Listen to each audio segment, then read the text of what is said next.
بسم اللہ الرحمن الرحیم۔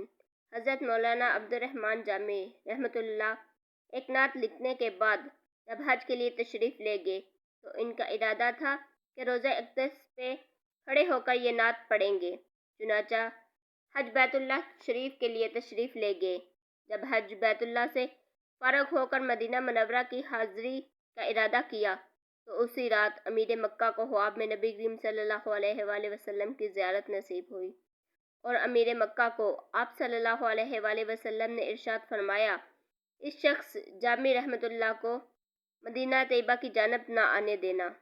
حکم سن کر امیر مکہ نے اعلان کروا دیا، مولانا رحمۃ اللہ جامی کو مدینے میں داخل ہونے پر پابندی لگا دی جائے۔ مولانا جامی رحمۃ اللہ بڑے عاشق رسول تھے۔ ان کے دل پر عشق نبی اور اس قدر غالب تھا کہ چھپ کر مدینہ طیبہ کی جانب چل پڑے۔ بعض سیرت نگار لکھتے ہیں کہ قافلے میں ایک صندوق میں بند ہو گئے، لیکن پھر بھی امیر مکہ نے جانے نہ دیا، اور بعض لکھتے ہیں کہ بھیڑوں کے ایوڑ میں ان کی کھال اوڑھ کر چلتے چلتے مدینہ طیبہ میں داخل ہونے کی کوشش کرنے لگے، پھر بھی نبی کریم صلی اللہ علیہ وآلہ وسلم نے آنے نہ دیا۔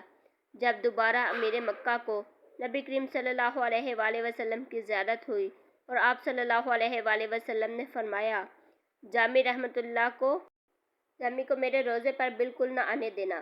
جب اس نے یہ حکم سنا تو اس نے اپنے بندے دورائے اور مولانا حضرت جامی کو مدینہ منورہ کے راستے سے تلاش کر کے پکڑ کر لے آئے، اور امیر مکہ نے مولانا جامی رحمۃ اللہ کو سختی سے جیل میں بند کر دیا۔ چنانچہ تیسری مرتبہ پھر امیر مکہ کو نبی کریم صلی اللہ علیہ وآلہ وسلم کی زیارت نصیب ہوئی۔ سبحان اللہ۔ آپ صلی اللہ علیہ وآلہ وسلم نے فرمایا، جامی کوئی مجرم نہیں، بلکہ ہم اس لیے اسے اپنے روزے پر آنے سے روک رہے ہیں کہ اس نے کچھ اشعار لکھے ہوئے ہیں جن کو وہ میری قبر انور پر کھڑے ہو کر پڑھنا چاہتا ہے۔ اگر یہ مدینہ طیبہ پہنچ گیا اور میری قبر انور پر حاضر ہو کر اس نے یہ اشعار پڑھ لیے تو مجھے قبر انور سے باہر نکل کر جامی سے مصافحہ کرنا پڑے گا، لہٰذا اسے ہر حال میں روکو۔ پھر امیر مکہ نے جامی رحمۃ اللہ کو قید خانے سے باہر نکالا اور بڑی عزت و احترام کے ساتھ پیش آیا۔ پھر امیر مکہ نے مولانا جامی رحمۃ اللہ سے پوچھا کہ آخر وہ کون سی نعت ہے جو آپ صلی اللہ علیہ وآلہ وسلم کے روزے پر سنانا چاہتے ہیں۔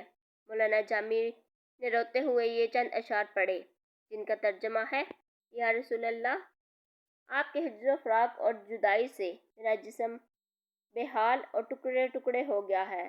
یا رسول اللہ، نافرمانیوں اور گناہوں کی وجہ سے میرا دل مرجھا کر در در کی ٹھوکریں کھا رہا ہے۔ یا رسول اللہ، دن رات انتظار میرا پیمانہ صبر لبریز ہو چکا ہے۔ آقا صلی اللہ علیہ وآلہ وسلم نوازی فرمائیے اور میری تنہائی میں تشریف لائیے اور میرے قلب روح کو تازگی عطا فرمائیے۔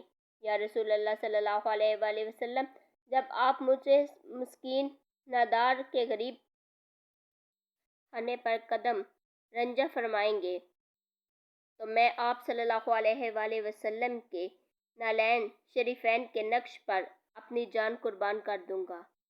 یا رسول اللہ، میں اپنے افعال و مال پر اس قدر حیران ہوں اور گناہوں کی وجہ سے میرا چہرہ سیاہ ہو چکا ہے۔ میرے آقا، میں اس قدر شرمندہ و نادم ہوں۔ امید ہے آپ کو میری آج کی ویڈیو پسند آئی ہوگی۔ ایسی اور سی بہت سی ویڈیو دیکھنے کے لیے میرے چینل کو لائک، سبسکرائب اور شیئر کریں۔